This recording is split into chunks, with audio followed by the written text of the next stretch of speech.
Сакала најнапред да се заблагодарам на представниците на меѓународната заедница,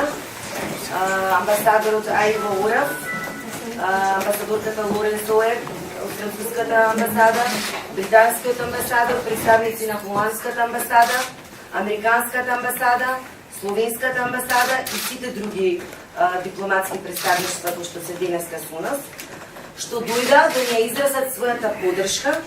но при тоа и да принесат пораката за тоа дека овој шести напад кој што се случи на ЛГБТ и заедницата во Република Македонија би требало да биде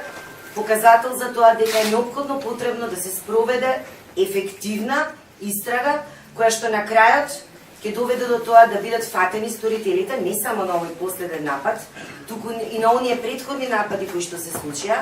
а беа 5, и дека тие лица ќе бидат изведени пред лицето на правдата.